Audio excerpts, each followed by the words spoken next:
Olá, sejam mais uma vez bem-vindos aos nossos encontros semanais da nossa disciplina.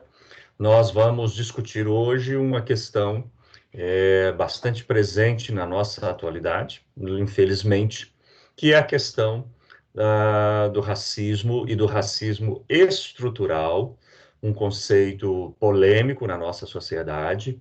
Nós sabemos que há pessoas, inclusive autores, que não reconhecem um problema de racismo estrutural na nossa sociedade.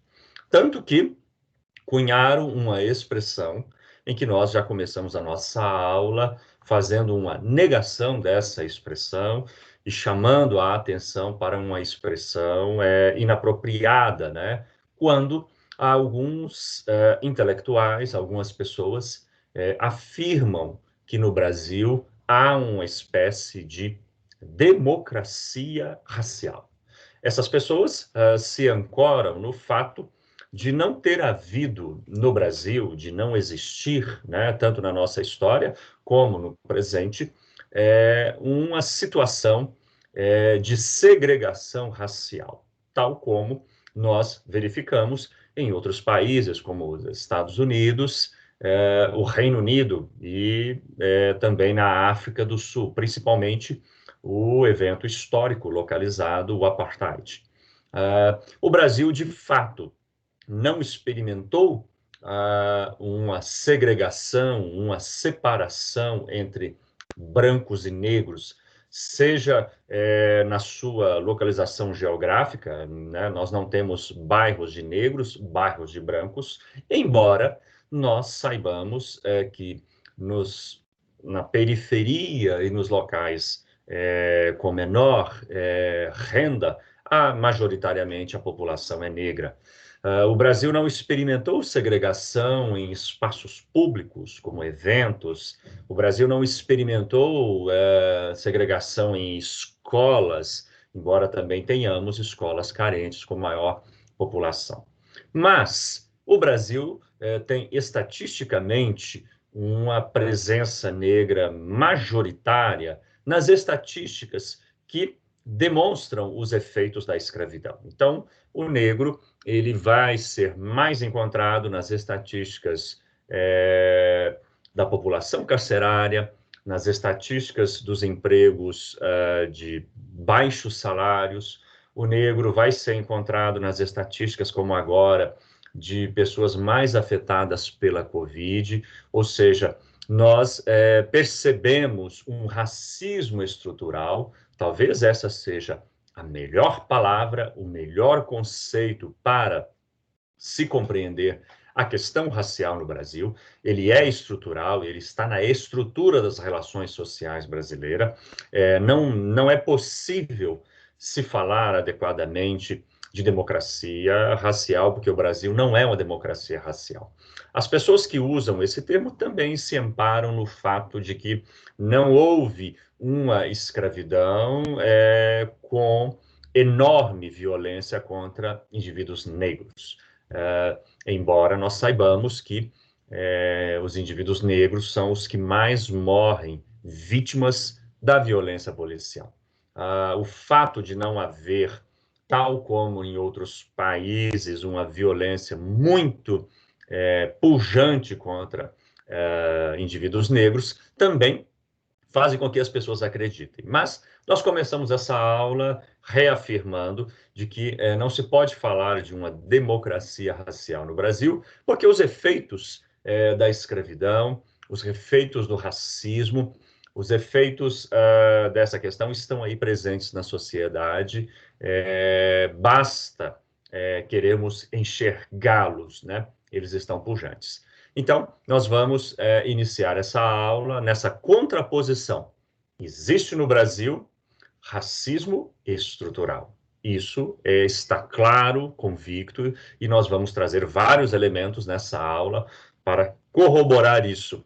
E os defensores do conceito de democracia racial não encontram respaldo, né? Não há possibilidade de respaldar esse conceito, porque realmente o Brasil é uma sociedade ainda com os efeitos da escravidão, né? Nós vamos avaliar isso. Então, vamos aqui nos guiar a partir de um PowerPoint que vai nos trazer algumas informações muito importantes. A primeira coisa que nós precisamos compreender no Brasil, que a cor da pele, né, é uma construção. Nós nos valemos aqui de uma pesquisa que foi feita por um antropólogo, Marvin Harris, né, e também de dados do IBGE. Os dados são um pouco antigos, mas o fenômeno que aconteceu entre 2007 e 2008, na pesquisa realizada pelo censo do IBGE, mostram como a cor é um capital no Brasil, né? A cor da pele é uma construção e é também um capital de que indivíduos fazem parte. Só para você ter uma ideia, entre um censo e outro, mais de 1 milhão de negros, né, desapareceram da pesquisa. Então, em 2007 foi feita a pesquisa, tinha ali inúmeros dados. Quando chegou-se a 2008, desapareceu 1 milhão de negros, né? E também 450 mil brancos, porque essas pessoas passaram a se declarar pardos, né? Isso é um outro fenômeno muito curioso, de que muitos indivíduos preferem não se reconhecer. Esse é um outro detalhe muito combatido, né, dentro do movimento de afirmação da negritude, de que as pessoas precisam, as pessoas de cor, as pessoas pardas, elas precisam se identificar e se valorizar como pessoas pardas ou pretas, né?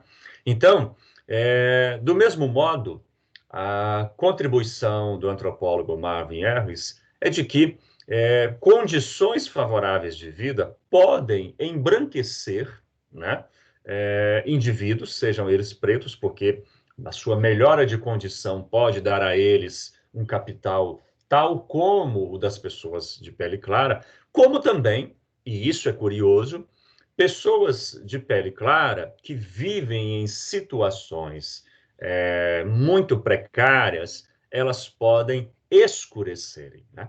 Esse é um dado muito curioso dessa pesquisa, que vai nos demonstrar como que a cor se coloca como esse capital, né? O Marvin Harris também, ele nos traz uma questão muito curiosa, quando ele, dentro da sua pesquisa, né, ele levanta uma série de subfenótipos, vamos chamar assim, se for possível, né? Outras palavras que as pessoas usam para declarar a cor da pele. Só para a gente ter uma noção de que no Brasil, a percepção que o indivíduo tem da cor da sua pele, ela é muito complexa.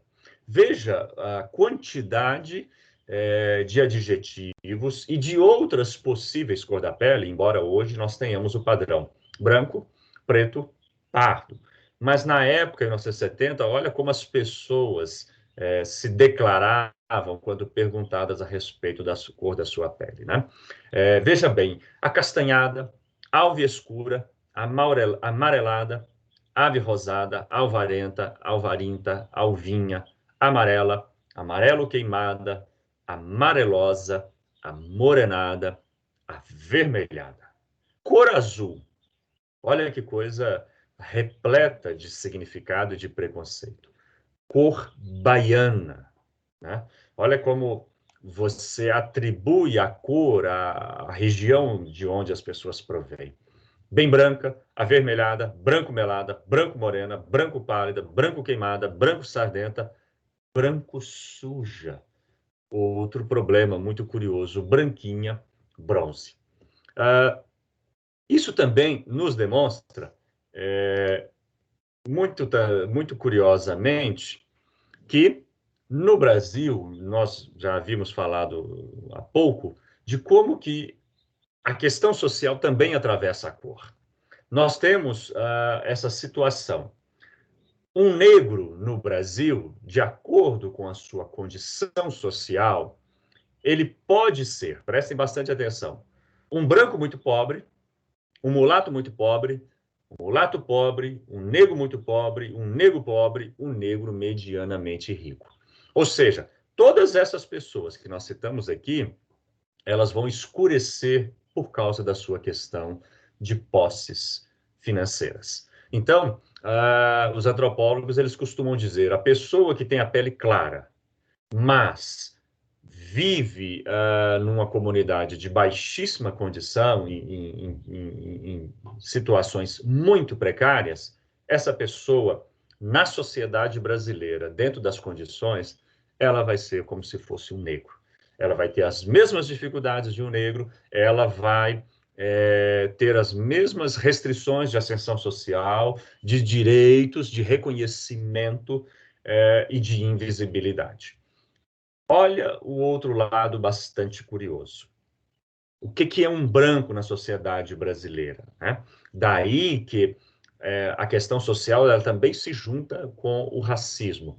Vai ser um branco muito rico, um branco medianamente rico, um branco pobre, um mulato muito rico, um mulato medianamente rico, um negro muito rico. Veja bem, você nunca ouviu falar de que uma pessoa como Ronaldinho Gaúcho, Ronaldo Fenômeno ou Pelé, que tem 80 anos, né? Você nunca ouviu falar que essas pessoas foram vítimas de racismo. Por quê? Porque são negros muito, mas muito ricos. Então, no Brasil, e isso talvez faça com que algumas pessoas cometam equívocos, né?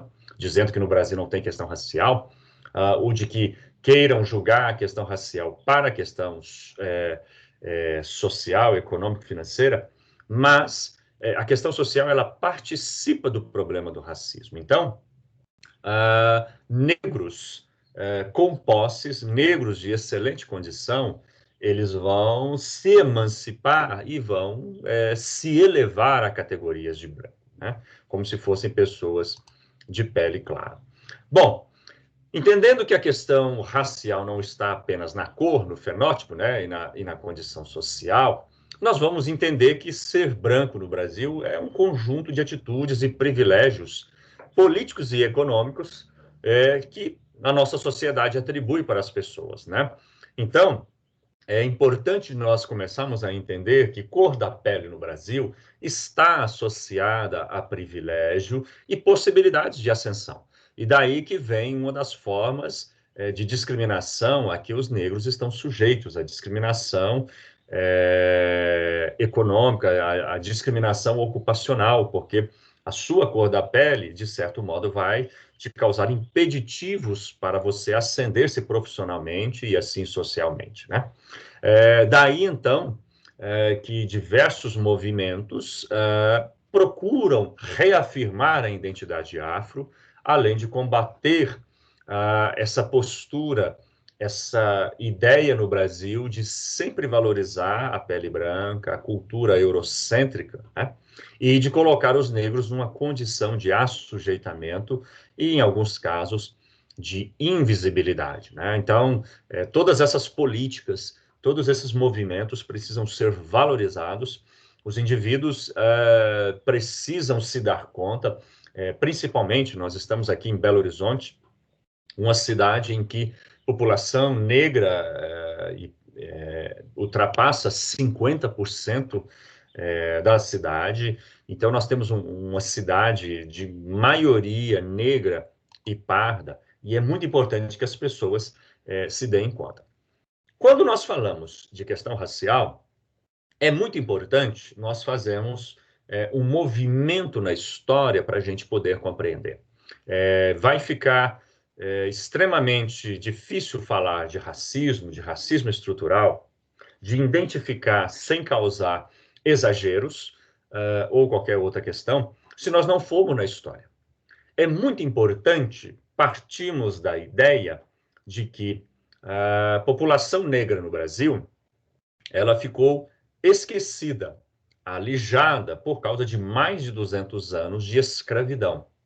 E aí nós precisamos voltar na história para ver como que foi esse processo. Primeiramente porque a escravidão no Brasil foi a que mais demorou a ter fim. Ela levou 50 anos a mais. Quando, em 1888, acaba a escravidão no Brasil, a escravidão instituída política e juridicamente, isso no Reino Unido, que foi o país que iniciou o movimento pelo fim da escravidão, e o fez porque já entendia que escravidão estava relacionado com atraso, o Reino Unido fez isso 50 anos antes, na década de 1830, o Brasil só 50 anos depois. Mas, embora demorando, a palavra embora ficou infeliz aqui, me perdoe, mas mesmo com esse atraso, vamos entender como foi esse processo no Brasil de fim da escravidão, para a gente entender hoje os efeitos do racismo. Nós falamos de racismo científico quando nós percebemos que setores da sociedade brasileira, no século XIX, queriam o fim do racismo, mas precisamos entender como que isso se dava. Vamos ler um trecho aqui, né, de uma pessoa que se dizia, que foi depois identificada como abolicionista, né, Tavares Bastos, mas olha como ele via a questão racial. Ele dizia: o homem livre, o homem branco, além de ser muito mais inteligente que o negro, que o africano boçal, tem o incentivo do salário que percebe, do proveito que tira do serviço, da fortuna, enfim, que pode acumular a bem de sua família. Há entre esses dois extremos, pois, um abismo que separa o homem do bruto. Cada africano que se introduz no Brasil, além de afugentar o imigrante europeu, era, em vez de um obreiro do futuro, o instrumento cego, o embaraço, o elemento do regresso das nossas indústrias. Isso é para vocês terem uma ideia de que, tanto no Reino Unido como aqui no Brasil, o fim da escravidão estava muito mais relacionado com a ideia de que a escravidão era atraso. E aqui no Brasil, como vocês viram o texto de Tavares Bastos, de que era necessário embranquecer o Brasil. Então, esses intelectuais abolicionistas, eles tiveram contato com teorias racistas, né, pseudocientíficas, principalmente Gobineau, né, em que afirmava a superioridade da raça branca, e também Chamberlain, que foi aí um dos teóricos utilizados por Hitler, de que essas pessoas tentavam demonstrar que os negros eram inferiores ao lado de outras etnias, como judeus, ciganos, homossexuais. E essa percepção no Brasil, essa percepção, só para termos uma ideia, afirmava de que era preciso pôr fim à escravidão no Brasil, porque tinha que justamente embranquecer o Brasil. E o que aconteceu nesse movimento, né, que foi a esteira aí, a Faculdade de Direito do Recife foi um grande centro de difusão dessas ideias. O que aconteceu nesse movimento? Esse movimento foi trabalhando com uma certa demora. A sociedade brasileira ela é muito conservadora, haja visto o nosso atual presente, o nosso momento que estamos vivendo, conservadorismo muito forte. Mas naquela época, trabalhou-se para o fim da escravidão, mas, ao contrário de outros países, o que foi feito da massa da população negra que foi escravizada durante 200 anos? Ela foi jogada analfabeta, à sua própria sorte, sem nenhuma espécie de compensação financeira, tal como foi feito no Reino Unido, embora essa compensação ela se foi colocada aos proprietários de escravos.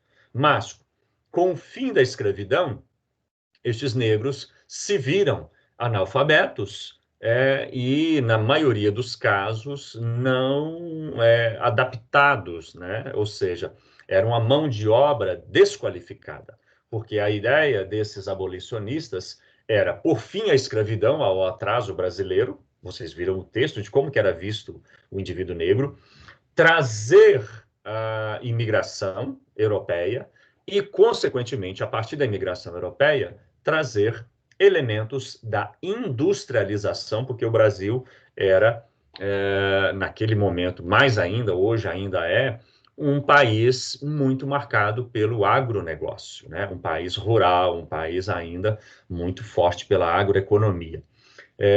Nisso, então, o que é feito no final aí do século XIX, na abolição da escravidão? A escravidão tem fim, os negros sem bens, sem posses, analfabetos e sem capacidade de trabalho, sem domínio de trabalho, eles só sabiam fazer o serviço da fazenda, eles vão se aglomerar naquilo que nós hoje conhecemos como favelas. Né? Veja bem, a favela nasce de uma política extremamente infeliz, escravocrata, e uma política que relegou essa população a essa circunstância.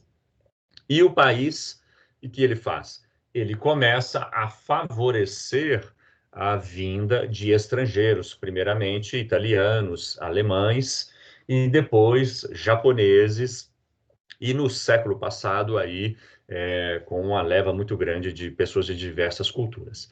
Muito se fala que a imigração ajudou a industrializar o Brasil.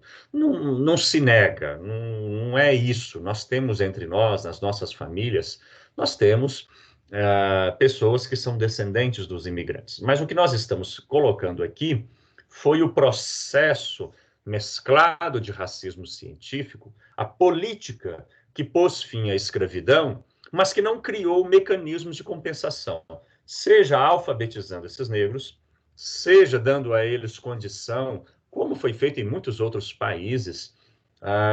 Reparem que quando chega a imigração europeia no Brasil, em alguns lugares, no sul, em outros lugares, em terrenos foram doados para que essas pessoas constituíssem. Eles vieram para trabalhar nas lavouras de café, mas algumas famílias foram beneficiadas com porções de terras. Aqui em Minas Gerais, nós temos próximo ao Pico das Agulhas, terrenos que foram cedidos para a ocupação dos imigrantes europeus. Nisso, a gente vê aí uma enorme injustiça social. A população negra sendo deixada de lado, o que explica hoje a majoritária parte das profissões de baixa qualificação, porteiro, vigia, empregados domésticos, serem ocupadas por pessoas de cor na nossa sociedade, porque essas pessoas foram largadas lá depois de 200 anos de exploração, sem alfabetização e sem qualificação profissional. Isso precisa ser levado em conta toda vez que alguém afirma não haver no Brasil racismo. Existe racismo e, além do racismo, ele é estrutural. Ele coloca pessoas de cor sem condições. Ele coloca pessoas de cor alijadas e com enormes dificuldades, talvez aí que se explique, né? Não justifique, né? Explica, mas não justifica. Como que setores da nossa sociedade são contra políticas de cota, né? Mas volta na história e veja que lá foi feita uma cota. Negro vai ficar nas favelas. Negro não vai trabalhar e receber salário. Deixa que imigrante receba salário, benefícios, apoio, fomento da imigração, porque o Brasil precisa se industrializar. É preciso ter conhecimento histórico dessas questões para que você reconheça que estruturalmente, ou seja, na estrutura da sociedade brasileira, ela é racista, ela é classista, ela colocou uma população alijada, ela não deu condições dessa população brigar pelas suas próprias condições. Daí que, quando se institui a política de cotas, no início talvez com alguns equívocos e depois corrigidos, porque existem também brancos pobres. E isso foi corrigido. A política de cotas hoje na educação pública, ela está corrigida. Ela é para pobres, negros ou brancos, negros, indígenas, estão todos ali contemplados. Então, a recusa de setores da sociedade, a política de cotas, o desconforto, como nós vimos recentemente, uma empresa privada, a Magazine Luiza, lançou um programa de trainees, ou seja, de capacitação de futuros executivos, e colocou que somente poderiam ser pessoas de cor. Isso causou uma enorme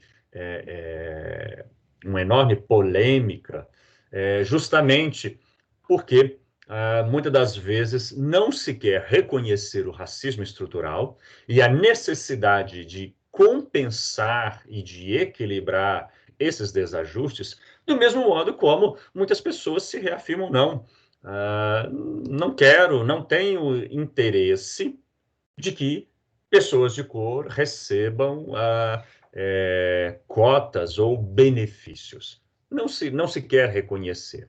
Bom, a partir dessa questão histórica que nós fizemos esse movimento, nós podemos, então, a partir de agora, espero que todos concordem, espero que, mesmo que você tenha alguma reserva, você não pode discordar de que há uma dívida da sociedade do Brasil com a população negra. Há uma dívida que precisa ser reparada. Há uma necessidade de se criar políticas afirmativas, sejam cotas para concursos, sejam elementos de proteção. A sociedade tem que corrigir isso. A gente precisa corrigir isso. Nós precisamos. A construção do Brasil, tal como ela é hoje, nós devemos, sim, a imigração e a sua contribuição na industrialização do Brasil.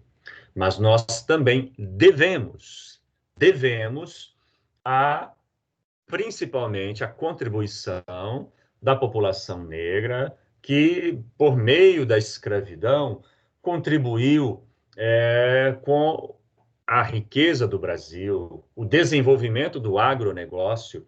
A população negra contribuiu com a cultura, com a arte, com as expressões, com a culinária, com a linguagem, com uma série de aspectos culturais que estão aí. Olha, é impossível falar de música sem reconhecer no samba, na bossa nova, e se você quiser depois falar se você quiser ir para fora, né, lá fora se reconhece a contribuição, né, da cultura negra no rock, no blues. Só estou fazendo isso para ajudar a fortalecer, mas é impossível não reconhecer a pujança, a pluralidade, a riqueza cultural da contribuição da civilização negra na nossa cultura. Então, nós podemos, então, sim, há racismo na sociedade brasileira. E o que é racismo? Racismo é uma atitude política. Racismo não é ignorância. Quando nós chamamos alguém de racista ou que teve uma atitude racista, jamais podemos identificar isso como ignorância. Racismo é uma atitude política, é uma agressão que está com o objetivo político de proteger um determinado em detrimento de outro. Essa é a definição de racismo. E por isso que ele tem que ser combatido. Porque ele não é ingênuo e ele não é ignorante. Né? A pessoa racista é um ignorante. Não, isso é esvaziar o perigo do racismo. O racismo é uma atitude política. Foi assim no nazismo, foi assim na escravidão, tem sido assim em tantos momentos. Então, é preciso se falar, sim, sobre racismo, conscientizar as pessoas e colocá-las, olha, é crime e é inafiançável, porque é político, né? É político. O racismo sustenta preconceito, né? Juntamente com discriminação, preconceito e discriminação são coisas diferentes. A discriminação decorre do preconceito e são ações para manter o grupo privilegiado, né? Então, o preconceito também não é nada ignorante, né? A discriminação, ela pode ser tanto por pessoas quanto por instituições, né? Por isso que a gente fala de racismo estrutural. Então, como nós já citamos, a população negra no Brasil, ela sofre 3 diferentes formas de discriminação. A ocupacional, que nós já mencionamos, negros, eles estão mais circunscritos aos trabalhos braçais, manuais, de menor renda, né? Como já colocamos, trabalho doméstico, vigilantes, pessoas aí que trabalham nos serviços mais básicos. Discriminação de imagem. Há pouco, recentemente, uma empresa em Belo Horizonte publicou, né, aí uma,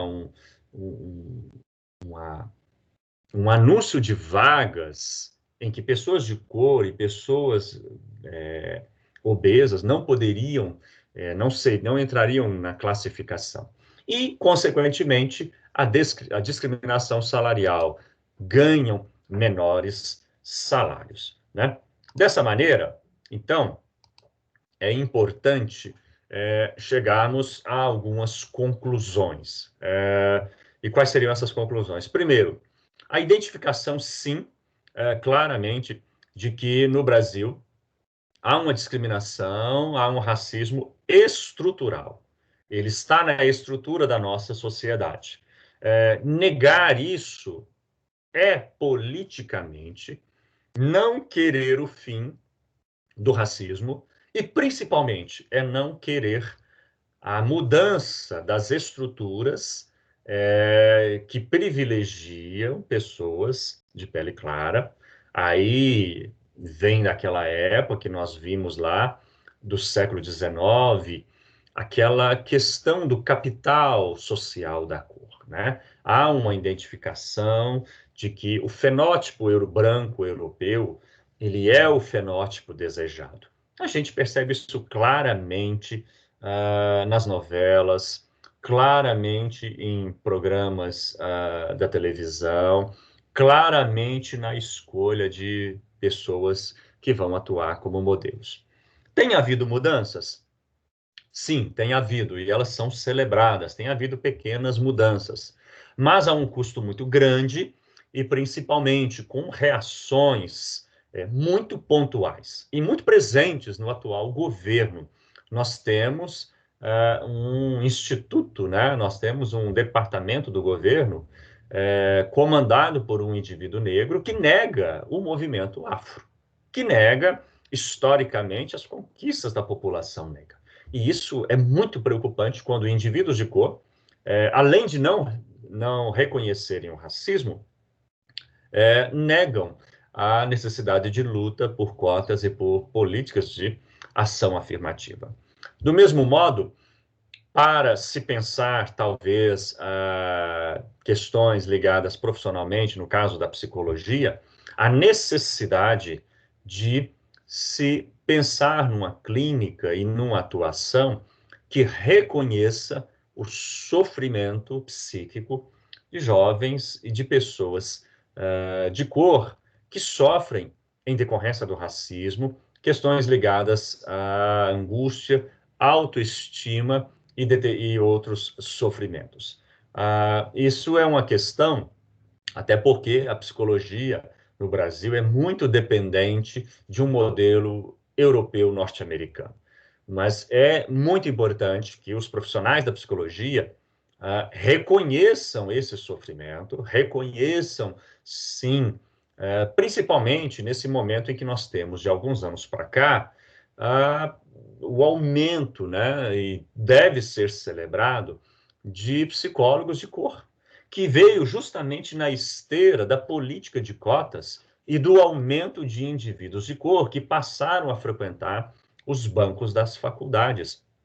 Quando eu fiz faculdade, para você ter uma ideia, eu fiz faculdade entre 97 e 2002, o curso de jornalismo, em São Paulo, eu morava em São Paulo. Para você ter uma ideia, eu era, na minha sala, a única pessoa levemente parda, né? Negros não havia.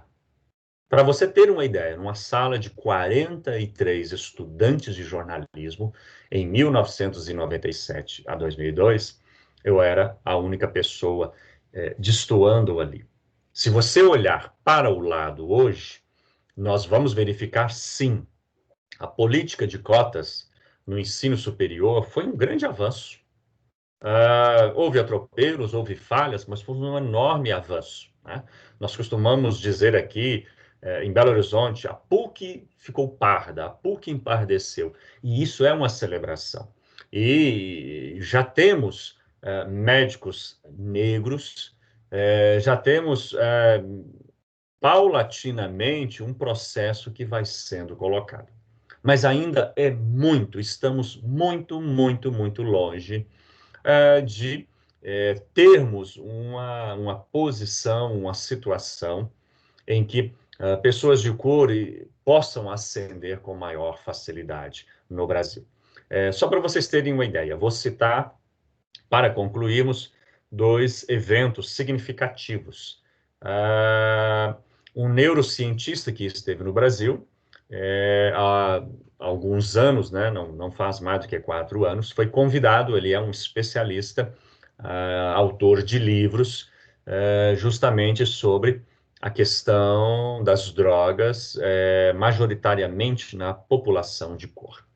E ele palestrou para uma plateia toda formada por juízes e promotores, num hotel em São Paulo.